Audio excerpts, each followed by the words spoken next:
গেল। আমার সকল বন্ধুদের স্বাগত জানাচ্ছি আমার চ্যানেলে আরও একবার। আশা করছি সকলে খুব ভালো আছো বন্ধুরা। আমিও এখন আগের থেকে বেশ আছি। এই ভিডিওটা না আমরা সেই ঘুরতে যাওয়ার আগে, অর্থাৎ আমরা তো বেরিয়েছিলাম 22শে মে, তো এটা তারও আগের, কারণ আমি বেশ কিছুদিন তোমাদের সাথে ভিডিও শেয়ার করতে পারিনি। মোটামুটি 17-18 তারিখ থেকে আমার ঘরে শুরু হলো সমস্যা, অর্থাৎ আশিসের জ্বর। 22 তারিখ আমরা বেরোবো, ওর বোধহয় 18 তারিখে মতন, হ্যাঁ 19 তারিখে ওর প্রচণ্ড ধুম জ্বর আসে, 19-20 জ্বর, আর আমার শুরু হলো 21 তারিখ, আর আমাদের 22 তারিখ বেরোনোর কথা। তো সেই সময় ভিডিওগুলো শ্যুট করে রেখেছিলাম, সব গোছগাছ করেছি। একটা ব্যাগ কিনেছি, দেখলে এটা সাইড ব্যাগে এমনি নর্মাল, এই আয়ুষ্মানকে স্কুলে ধরো দিতে গেলাম বা যখন পড়তে যাই দিতে গেলাম, কাঁধে রাখলে একটা ছোটো জলের বোতল রাখলাম, মোবাইল দুটো রাখলাম, এই সবের জন্য এই ব্যাগটা কিনেছি। বেশ ভালো, কমের মধ্যে ভালোই পেয়েছি, এই মানে বাজার থেকে কিনেছি। তো এই সব গোছগাছ করছিলাম, এই সময়ও জানি না যে এখন আমাকে 2-3 দিন কীভাবে কাটাতে হবে। আর ওই যে ফোনটা পড়লাম না, এনজেপিতে নেমেছি, ফোন ভেঙে গেছে, সেই ভিডিও করছিলাম, তোমরা এখানে দেখতে পারবে। কারণ এলসিডিটা ভাঙলেও ক্যামেরাটা মনে হয় ভিতর তখন ঠিক ছিল, ওইটুকুই পুরো শ্যুট হয়েছে। আমি নিজেও পরে যখন মোবাইলটা সারিয়ে আনলাম তখন দেখেছি, তোমাদের সাথে সেইটুকুও রেখেছি। সবটাই যা ছিল আমার কাছে খুচরো খাজরা ভিডিও করা, সবটা শেয়ার করেছি। আর ওই যাবো বলে না, সব গোছগাছ করতে গিয়ে ঘরদোরগুলো অগোছালো হয়। দেখবে যখন আমরা কোথাও বেড়াতে যাই, আমাদের ঘরদোরগুলো তার আগে থেকেই আর কি এলোমেলো হতে থাকে। এটা তো আমার তো ভীষণ হয়, আবার এসে সব গুছিয়ে তোলাটা খুব ডিফিকাল্ট। তার মধ্যে ঘুরতে যাই, সেই সমস্ত জামা কাপড় থাকে, সেই সমস্ত কাচা, ঘুরে এসে এক প্রস্ত মানে খাটনি। তো ঘুরতে যেতে তো খুবই ভালো লাগে, কিন্তু এসে যে খাটনি থাকে, সেই খাটনিটা যে মানে পার করাটা কী কষ্টের, সেটা শুধু আমরাই জানি। আর তার উপরে যদি থাকে জ্বর জারি, এই যে গরম গেল, সেই ভাইরাল, সে যে কী জার হয়েছে সে জানে, কারণ প্রচুর মানুষদের এই সময় হয়েছিল। যাই হোক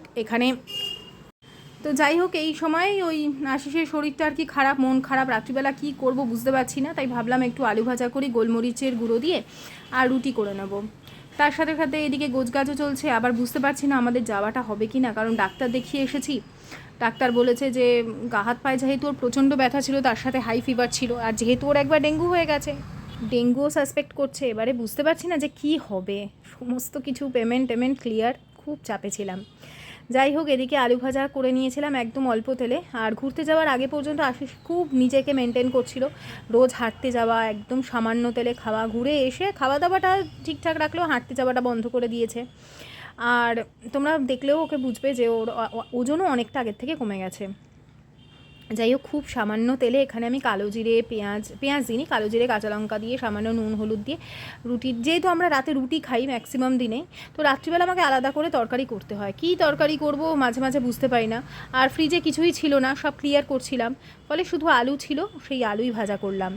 এদিকে হয়ে গেছে আর কয়েকটা রুটি, কারণ আমি রাতের রুটিনটাই এদিন শেয়ার করছিলাম, কিন্তু পুরোপুরি আর শেয়ার করতে পারিনি। ভেবেছিলাম যে তোমাদের সাথে রাতের রুটিন কীভাবে গোছগাছ করছি, এই সমস্ত কিছু দিয়ে ব্লগ তৈরি করব, প্লাস ঘুরতে যাব, সমস্ত জিনিস আমি শেয়ার করব।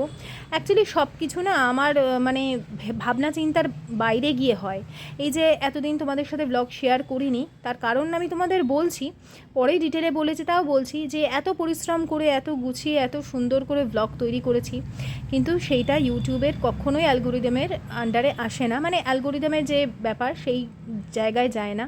সেই এক সময় গেছিলো যখন আমাদের লকডাউন ছিল, মানুষজন বাড়িতে থাকতো, সেই সময় গেছিলো। তারপরে নতুনদের কাছে আর যায় না। আমার যে পুরনো বন্ধুরা আছে তারা আমার সঙ্গ ছাড়েনি, মিথ্যা কথা বলে লাভ নেই, যারা ছিল একেবারে তারা আছেই, কিন্তু নতুনদের কাছে যায় না। মানে বুঝেছি পরিশ্রম করা এখানে বিফল, তার থেকে আমাকে অন্য পথ অবলম্বন করতে হবে। একদমই ঘুরে এসে ভেবেইছিলাম আর আমি ভিডিও শেয়ার করব না, বলছি সবই তোমাদের সাথে, কেন আবার শুরু করলাম, কী জন্য করলাম, সেই সমস্ত কিছু বলবো। আর এই যে বললাম না, একটু গোলমরিচ, গোটা গোলমরিচটা থেতো করে কখনও আলু ভাজা এভাবে খেয়ে দেখো, যদি সর্দি টর্দি হয়, বা এমনি নর্মাল আলু সেদ্ধ করে নিয়েও গোলমরিচ দিয়ে কখনো হালকা ফ্রাই করে দেখো, দারুণ লাগবে। এরপরে ডাইরেক্ট ট্রেনে দেখা হচ্ছে, যে সময় আমি মারাত্মক অসুস্থ। স্বাগত জানাচ্ছি আরও একবার, আশা করছি সকলে খুব ভালো আছো। প্রায় 5-6 দিন বাদে তোমাদের সাথে দেখা হচ্ছে। আমি কোনো ভিডিও করিনি, মাঝে অনেক কিছু গেছে, সেগুলো আমি ধীরে ধীরে তোমাদের বলছি। শরীর খুব খারাপ, এই যে আজকে অনেক দিন আগে থেকে তো বুকিং থাকে, তোমরাও জানো, তোমাদেরও বলেছিলাম, কিন্তু আমি কোনো কিছু ব্লগ শ্যুট করতে পারিনি। কী হয়েছে না হয়েছে সব বলছি তোমাদের আস্তে আস্তে। আপাতত ট্রেনে আমরা বসে পড়েছি, বাবা দেখো না বড় বড় ভাব করে বসে আছে, কত হয়ে করেছে গো মা। ও মা, আমরা যেতে পারবো তো মা, আমরা যেতে পারবো তো। বসেছিস তো বন্দে ভারতে? বন্দে ভারতের এই নিয়ে আমরা কবার, 4 বার, এই নিয়ে 4 বার বন্দে ভারতে উঠলাম। পুরী থেকে আসা যাওয়া, আর গতবারের ইয়েতে যাওয়া এনজিপি, এবারেও তাই 4 বার হলো আমাদের বন্দে ভারতে। আর এই 5 বার হয়ে গেল। এখন থেকে ব্লগটা শুরু করলাম, সাথে থাকো, সব কিছু শেয়ার করবো, দেখতে থাকো। জলপাইগুড়ি পর্যন্ত যাবে।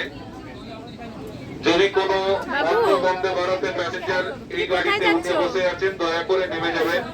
একটু হাই করে দাও। कृपया ध्यान दें, यह गाड़ी हावड़ा से चलकर मालदा टाउन, बरसोई, किशनगंज होते हुए न्यू जलपाईगुड़ी तक जाएगी। अगर कोई दूसरे वंदे भारत के पैसेंजर इसमें चढ़े हुए हैं तो कृपया उतर जाइए। यह गाड़ी हावड़ा से चलकर न्यू जलपाईगुड़ी तक जाएगी। আর আমি বেরোনোর সময় 4:10 নাগাদ একটা ক্যালপল খেয়েছিলাম, তারপরে আবার সেই 3 ঘন্টা যেতে না যেতে আবার জ্বর চলে এসেছিল, খুব শরীর খারাপ। আর আশিসকেও দিয়েছি, আর যেহেতু অ্যান্টিবায়োটিক খাচ্ছিলাম আমরা, প্রচণ্ড দুর্বল হয়ে পড়েছিলাম। দেখো দুজনে শুয়ে পড়েছে, আমাদের ব্রেকফাস্ট দিয়ে গেছিল, কিন্তু তখন আমি ব্রেকফাস্ট কিছু শেয়ার করতে পারিনি, তার কারণ আমার খুব ঝরঝর লাগছে। দেখো আমি গলায় সব দিয়ে, তারপরে মোটামুটি 100 মতন জ্বর আমার এখনো আছে।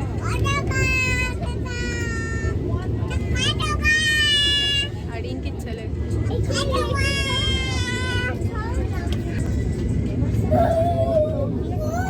এই যে গুন্ডা, আমার এটা আমার গুন্ডা, এই যে বাবা, একটু দেখিয়ে দি কে করছি, এটা কে বাবা? একটু বড় লোকের বিটিলুটা শুনিয়ে দাও তো, বড় লোকের বিটিলো।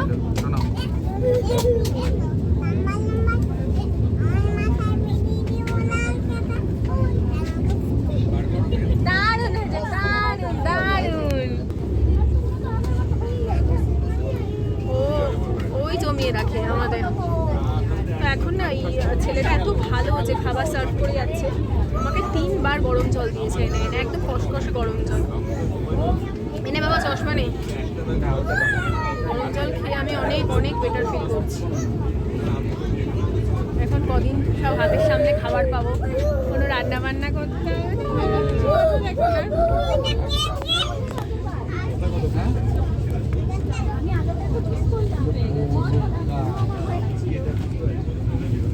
রাত হোক আর দিন, যখনই ফারাক্কা ব্যারেজের ওপর দিয়ে যাব, আমি না চেষ্টা করি সেই দিকে তাকিয়ে থাকা। জানি না কেন, ছোটোবেলা থেকে এই অভ্যেস।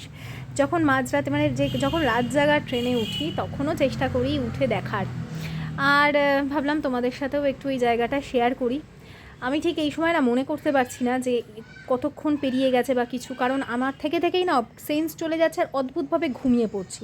আবার যেই উঠছি তখন দেখছি বেশ ফ্রেশ লাগছে, কিন্তু অন্যরকমভাবে ঘুমটা এসে যাচ্ছে, মনে হচ্ছে যেন আমার সেন্সটাই চলে যাবে। আর যতটুকু হচ্ছিল ততটুকুই তোমাদের সাথে আমি শেয়ার করছিলাম।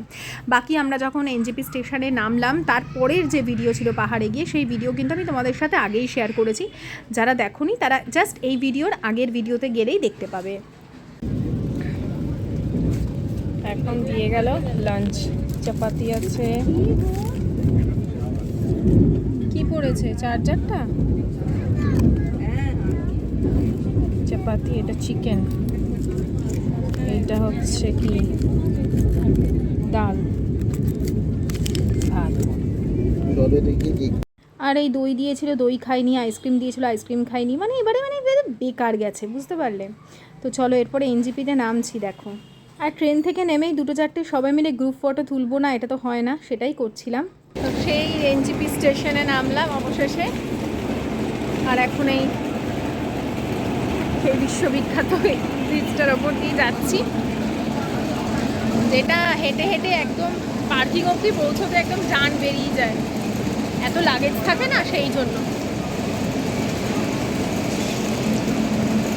খালি ব্যাক কাউন্ট করি, সব ঠিক আছে কিনা সব।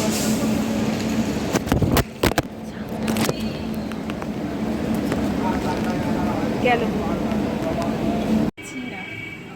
কেন ভালো লাগছে না গো, বন্ধুগুলোকে মিস করছি ঠিকই, যারা আমাকে কমেন্ট করতো তাদের মুখগুলো মনে পড়ছে, যাদের প্রোফাইল পিকচারগুলো আছে। কেন জানি না আমার যেন আর কিছু ভালো লাগছে না। যে একটা ভিডিও করার আমার নেশা ছিল, রোজগারটা মানে সে তো ছিল এই প্রথম দিকে খুব, তারপরের দিকে টান ছিল না। এখন এই ওপরের দিকে ফুল এই আছে, ঠাকুরকে সব এখানে রাখছি কারণ এই নিচটা পরিষ্কার হয়ে গেছে, এখন ওপরটা করছি। আমি এইভাবেই করি। ওই এই দেখো ঠাকুরকে গঙ্গা জল, গোলাপ জল আর আতর দিয়ে মুছে মুছে রাখি। বুঝছো, আমি একটা ওই ভিডিও দেখেই শিখেছি। আমি ভাবতাম কি দিয়ে পরিষ্কার করবো না করবো। ঠিক আছে বন্ধুরা, আমার হাজব্যান্ড যখন ভিডিওটা শুরু করেছে, তো সকলকে স্বাগত জানাচ্ছি আমার চ্যানেলে। আরও একবার আশা করছি সকলে খুব ভালো আছে, আমিও খুব ভালো আছি। হঠাৎ করে ভিডিওটা শুরু করেছে, ও খেয়াল করেছে যে আমি ভিডিও করছি না। আমি কাউকে ভিডিও যখন শুরু করেছি কাউকে বলিনি, ভিডিও যখন শেষ করবো ভাবছি তখনও কাউকে বলছি না। এবারে ভেবেছিলাম যে একদম টিউশনেতে মন দেবো, আর আমি ভিডিও করবো না।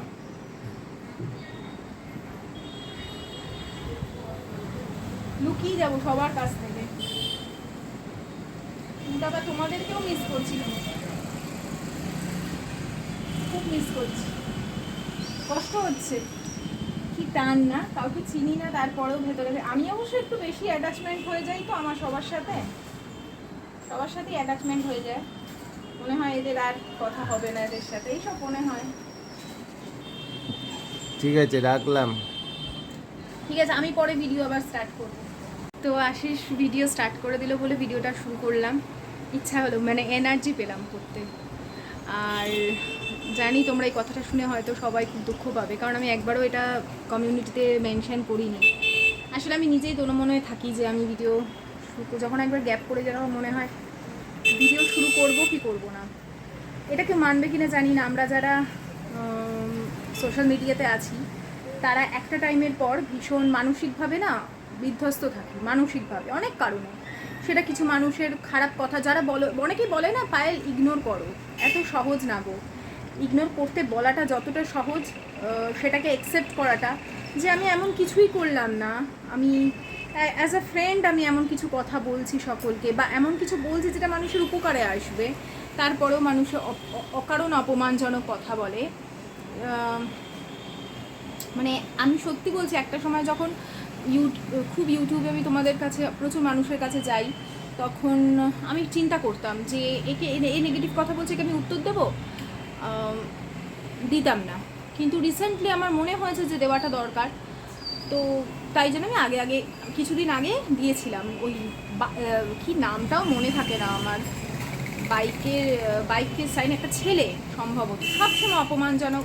ওকে আমি মানে জানি সে আমাকে পার্সোনালি চেনে, ঠিক আছে। আমার কাছে সমস্ত কথা তো বলেওছি আমি, এখন আমি ওগুলো কিছু বলতে চাই না, কারণ আমার তো অলরেডি একটা করা আছে। তো যাই হোক, সেগুলো পরের কথা। তো সেই সমস্তগুলোকে মেনে নেওয়াটা খুব ডিফিকাল্ট থাকে।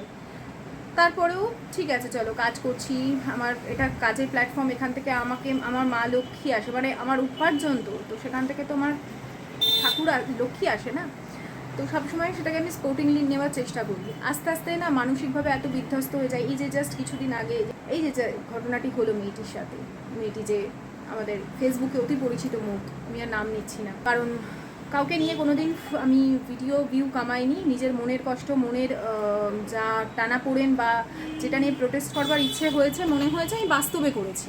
তো সেটাই বলছি, মানসিকভাবে আমরা সবসময় বিধ্বস্ত হয়ে যাই একটা টাইমের পর। আমিও হয়ে গেছি, বহুবার হয়েছি, আবার ফিরে এসেছি, আবার হয়েছি, আবার ফিরে এসেছি। এখন আর কোনো রকমভাবে আমার, যেহেতু আমি মানে খুব ব্যাপারটা নিয়ে সড়গড় হয়ে গেছে, এখন আর গায়ে মাখি না। তবে যখনই দেখি আমি মানসিকভাবে ক্লান্ত বোধ করছি, যা খাটি তার অনুযায়ী অ্যালগোরিদমের ব্যাপার জানোই। এখন যদি আমি এই পলিটিক্স নিয়ে খুব বলাবলি করি তাহলে আমার হবে, মানে পলিটিক্স নিয়ে বলি, কারণ এখন পলিটিক্সটা আছে আমাদের ওয়েস্ট বেঙ্গলে, এইসব নিয়ে যদি করি হবে। আচ্ছা, তারপরে হচ্ছে যে মেয়েটি করলো, ওকে নিয়ে যদি ভিডিও করি হবে। তাছাড়া দেখবে সেই অগ্নিমিত্রা পলের কতদিনের আগের ভিডিও এখন ভাইরাল হচ্ছে। যখন রাহুল মারা গেল, রাহুলের কত বছর আগের ভিডিও ভাইরাল হচ্ছে। এগুলো সব অ্যালগোরিদমের খেলা।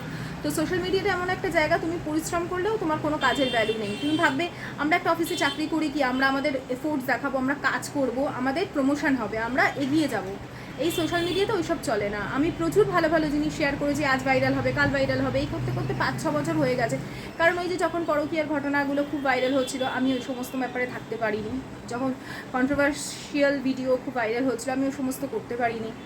ফলে কি আমি পিছিয়ে গেছি, বা এমন কিছু মানুষ আমাকে বলে বেরিয়ে যাবে, সেরকম আমি কিছু করতে পারিনি। তো এই জন্য আমার আস্তে আস্তে নিজেকে বুঝে গেছি যে এখানে করে কোনো লাভ নেই, তার থেকে এমন কিছু করি যেটা নিয়ে আমি খুব ব্যস্ত থাকবো, আর আমার নিজস্ব যেটা আমার ভালো লাগার জায়গা, সেই জায়গাকেই চুজ করেছি। তবে এটাও আমার ভালো লাগার জায়গা, জাস্ট বিকজ অফ ইউ, শুধুমাত্র তোমাদের জন্য, কিছু মুষ্টিমেয় বন্ধুদের জন্যই আমি ছেড়ে যেতে পারছি না। হ্যাঁ, আর যেতে চাইও না আমি ছেড়ে যেতে। কতদিন না করে থাকবো, 1 মাস 1.5 মাস, আবার মনে পড়বে যখন তোমরা সবাই কমেন্ট করো কি পায়েল ব্লগ দিচ্ছ না, ফিরে আসো, যখন করো তখন মনে হয় না যাই, তখন মনের মধ্যে একটা আনন্দ আসে, এনার্জি আসে, না করি। এদের জন্য করি, এই বন্ধুগুলোর জন্য করি, এরা আমার পাশে অনেক থেকেছে, এদের জন্য করি। তো যাই হোক, মাকে কালকের আমি খুব রিকোয়েস্ট করেছি, মা তুমি আসো। আমি সচরাচর মাকে আসতে বলি না, কারণ আমি জানি ওই বাড়ির সিচুয়েশান, দিদি পা নিয়ে আছে, তারপরে বাড়িতে কেউই সেরকম এখন আর নেই। তো দিদিরও কষ্ট হয়, ওর তো এখন একটা পায়ে অপারেশন হয়েছে, পায়ে চাপ দিয়ে বেশিক্ষণ কাজকর্ম করতে পারে না। মা থাকলেও সুবিধা, না হলে ও, আমি যেরকম একা, ও তো সেম একাই না। তো সেই জন্য আমি মাকে কালকে খুব রিকোয়েস্ট করলাম, মা তুমি আসো, আমার শরীরটা দিচ্ছে না। যত ঘুরেছি, যে তোমরা যে ফটো দেখেছো, পুরো শরীর খারাপ নিয়ে আমি ঘুরেছি।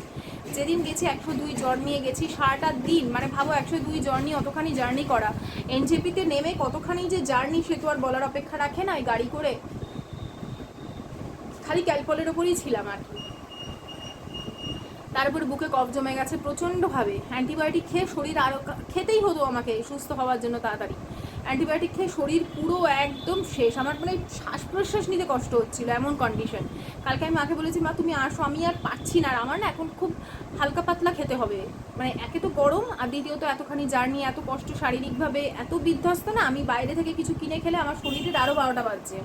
তার উপরেও কালকে অত আমার শরীর ক্লান্ত বোধ হচ্ছে, তারপরেও আমি ঘরে রান্না করলাম, হালকা পাতলা ডাল, আলু পোস্ত, এই সমস্ত করলাম, রাতেও তাই করলাম। হ্যাঁ, এই খেয়েছি আমরা 2 দিন ধরে, হ্যাঁ 2 দিন ধরে।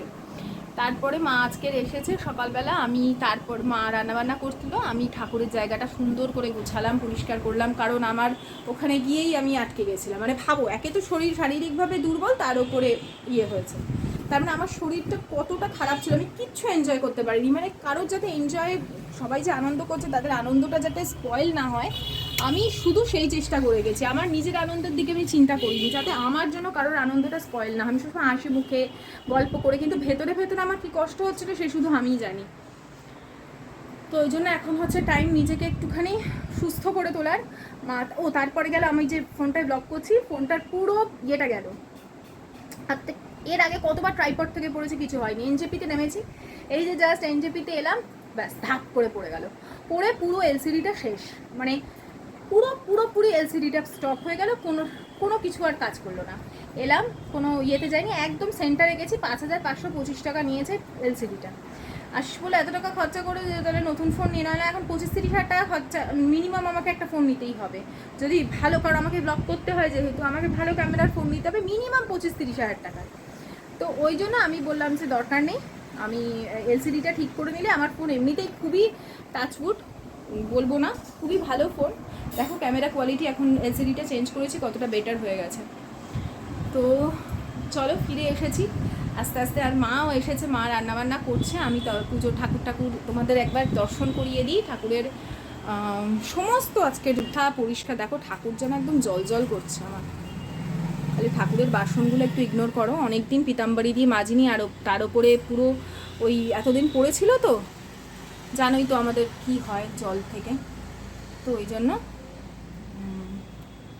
সমস্ত ঠাকুরকে গোলাপ জল, গঙ্গা জল সব কিছু দিয়ে সুন্দর করে স্নান করিয়ে পরিচ্ছন্ন করে আসনের কাপড় টাপড় বদলিয়ে করবো ঠাকুরের বাসনগুলো পরিষ্কার করব। ওই পিতাম্বরী রাতে দেখি বসে বসে একটু সময় নিয়ে ঘষে ঘষে পরিষ্কার করতে হবে। কালো, খুব কালো হয়ে গেছে। মাঝখানে কি সুন্দর চকচকি করে দিয়েছিলাম, খুব কালো হয়ে গেছে। তো এই চলো ভিডিও শুরু করেছি, দেখতে থাকো। অনেকটা গল্প বকবক না করলে আমি তোমাদের পুরো ডিটেলটা বলতে পারতাম না। এবারে কারণ আমি গতবারে যখন পাহাড়ে গিয়েছিলাম সবার জন্য ছাতা নিয়ে এসেছিলাম, সবার জন্য 250 ওখানে মানে যে পাহাড়ি ছাতাগুলো একদম দার্জিলিং থেকে নিয়েছিলাম। তারপরে পুরী গেলাম, তখনও সবার জন্য চাদর শাল টাল নিয়ে এসেছিলাম। এবারে সবার জন্য শুধু দার্জিলিং টি নিয়ে এসেছি।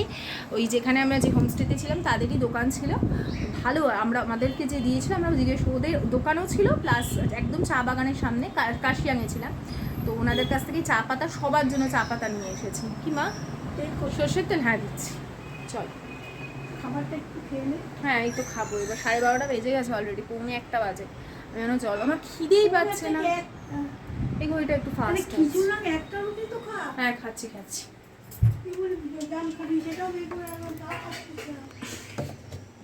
আরে মুখের রুচি চলে গেছে জানো আমার।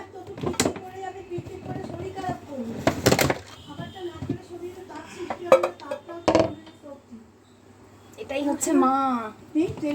আচ্ছা কেন থাকবে না মা, আমার ঘরে সবসময় তেল থাকে। আর এটাই হচ্ছে মা, কেউ বলবে না মা ছাড়া যে তুই খেয়ে নে, তুই না খেলে তো শরীর, মা পিছনে পড়েই থাকবে যে খা খা, তখন থেকে তুই এই করে শরীর খারাপ করিস। হ্যাঁ মা আমি খেয়েছি, যতটা পারবে আর কি কম তেলে দেওয়ার চেষ্টা করবে। হ্যাঁ সে ঠিক আছে মা, অল্প তেলেও ভাজা যায়, এটা না সবাই পারবে না, ওটা প্র্যাকটিস থাকে। এটা জ্যান্ত মাছই ছিল মনে হয়। আরে আশিস ভাঙর মাছ নিয়ে এসছে, আমরা জীবনে ভাঙর মাছ খাইনি, সত্যি কথা বলতে কেমন খেতে জানিও না। তা বলবে তো যে কি ভাঙর মাছ কেমন করে রান্না করে, মনে সর্ষে দিয়ে, যে মাছটা দেখে যা মনে হচ্ছে সর্ষে দিয়ে করা উচিত। আমি বললাম সর্ষে দিও না, সর্ষেটা ঠিক আমার হজম হয় না। ওই কষা কষা করে করতে বলেছি, আমি খুব বেশি গ্রেভি খাবো না।